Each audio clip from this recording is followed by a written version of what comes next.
Estamos en semana distrital y nos interesan ciertos problemas que se registran en las regiones de nuestro país. Esta vez en la región de Valparaíso, específicamente en la ciudad de Viña del Mar, donde existe un problema con una toma de unos terrenos que estaban destinados a la construcción de un servicio de alta resolutividad en el sector de Miraflores. Vamos a hablar de este tema con el diputado por la zona, Andrés Celis, que ya ofició a las autoridades locales por esta situación. ¿Cómo está, diputado?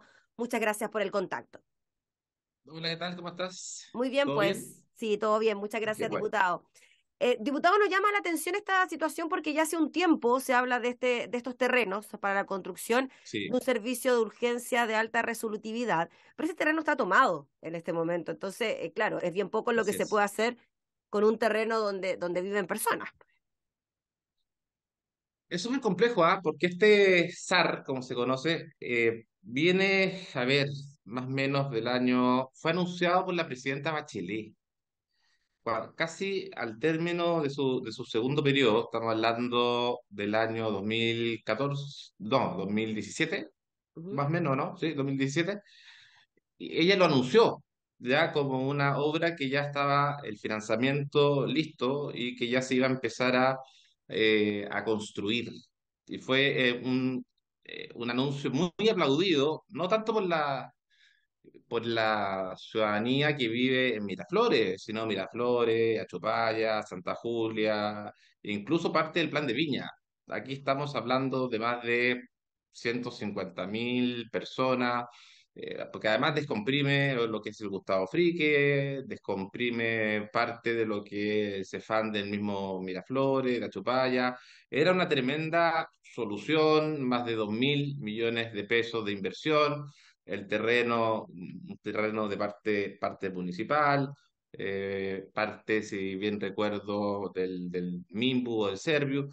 Estaba todo listo. Y solamente en ese minuto había dos inmuebles que no se tocaban porque no influían en el proyecto. Y si llegaba a afectar, estaba todo conversado. Pero, entonces estamos hablando de 2017. Ujú. Pero de a poco se empezó a instalar más personas, más personas, más personas. Nosotros fuimos advirtiendo. Y en esto yo quiero ser súper serio y también objetivo. Se empezó a instalar gente con lo que fue quedando del gobierno de la presidenta Bachelet y también con la presidencia del presidente Piñera. Fuimos advirtiendo, advirtiendo, advirtiendo, advirtiendo. Fuimos cuidando estos fondos, que eran como 2.000 millones de pesos, hasta que casi al final del gobierno del presidente Piñera, casi al final de la alcaldía de la ex alcaldesa Reginato, recién ahí se toma la decisión ir con la fuerza pública, autorizada por el en ese entonces intendente regional, de trasladar a la gente previo aviso. Y ahí es donde finalmente esto, con carabineros ya instalados, se frena. Ahora, esto no es una toma que uno dijera eh, que no hubo recursos para que se pudiera levantar. Nosotros tenemos fotos de camiones, tenemos fotos de un trabajo que no es menor. Aquí hay millones y millones de pesos que se invirtieron para poder construir estas casas. Pero por parte de los Nos, vecinos, diputado, los por recursos. parte de los Ya. vecinos, tenemos arriendos de maquinarias que no son baratas. O sea, esto no es una toma que uno dijera que son casas que ellos después venden en 1 millón de pesos, no, son casas que después se venden en 10 millones, 15 millones, 20 millones. Entonces, cuando ya se iban a sacar a las personas, se paralizó esto y se instaló lo que se denomina en nuestro país estas mesas. ¿Ah? Mm. Se instalan estas mesas de diálogo, de conversación, que para mí, la verdad, en su mayoría de las oportunidades quedan en nada. ¿Ah? Entonces se instaló, por un lado, la alcaldesa que iba a asumir, la actual gestión en ese entonces, la Seremi Mimbu.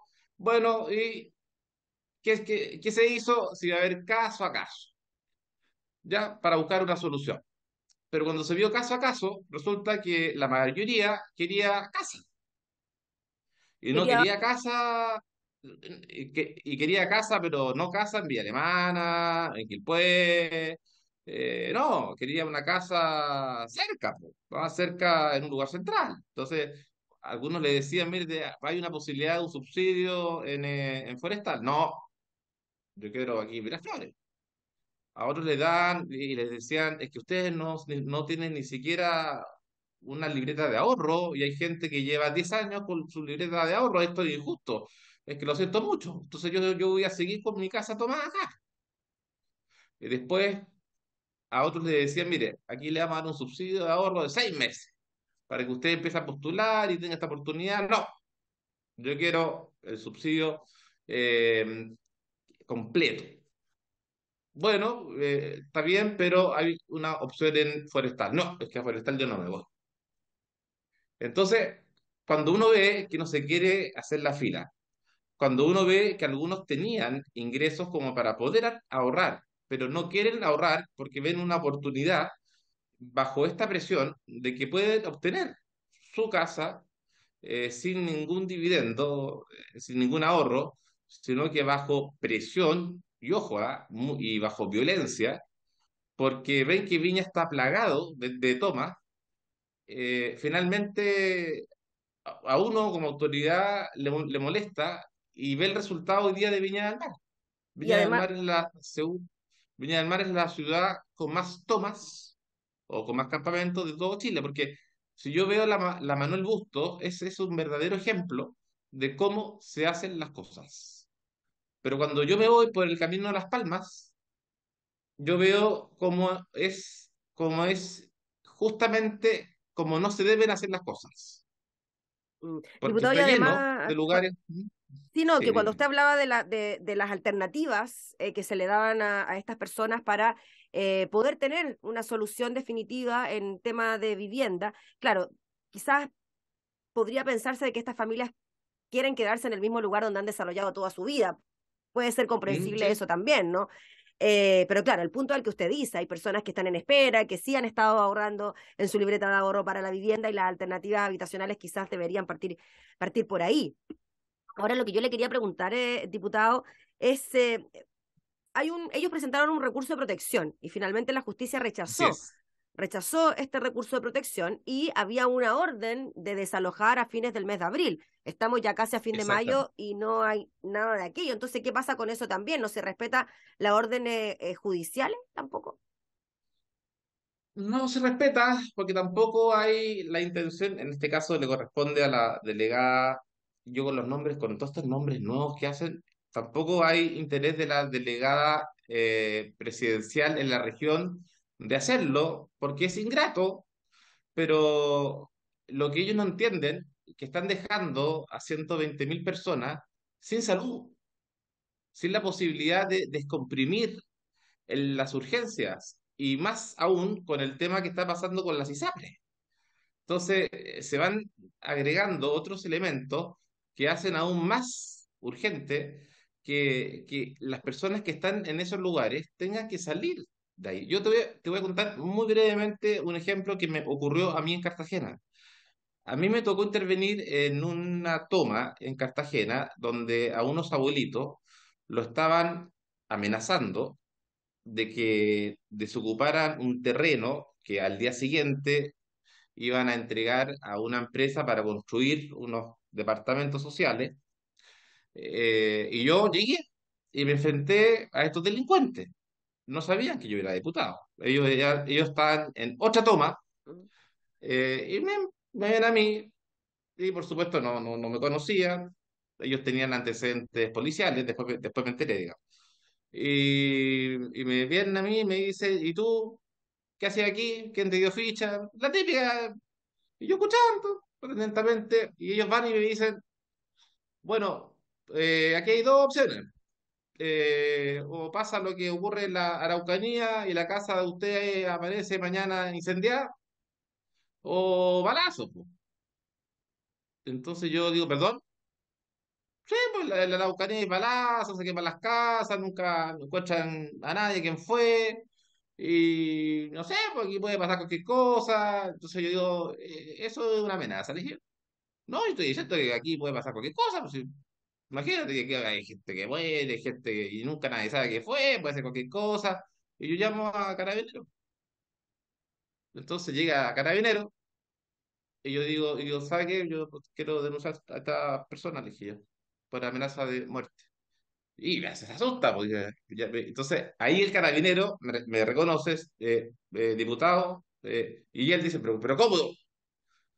Entonces él dice, pero usted es diputado y usted no me dijo, ¿y por qué te tengo que decir yo que soy diputado? Le dije yo. Bueno, cuento corto para no alargarlo, detenido. Tuve que yo dar la cara. Tenía un robo, tenía un prontuario cuento corto, detenido, formalizado. Cuando fue a la comisaría de Cartagena, bajaron más de 50 personas a rodear la comisaría de La Toba para que yo no saliera. Salí igual. Olvídate la cantidad de amenazas que recibí de esa gente de Cartagena. Igual sigo yendo a Cartagena y me da exactamente lo mismo. Pero ¿a qué voy yo? Que estamos llenos de mafias en muchas tomas. Hoy día las tomas se están convirtiendo en un negocio. Se venden terrenos. Ellos mismos, antes que llegara Carabineros, me decían a mí, yo me voy a tomar este terreno, por las buenas o por las malas, y lo voy a vender. Y ustedes, abuelitos, váyanse a sus casitas que tienen igual, o si no, o si no, yo las voy a quemar.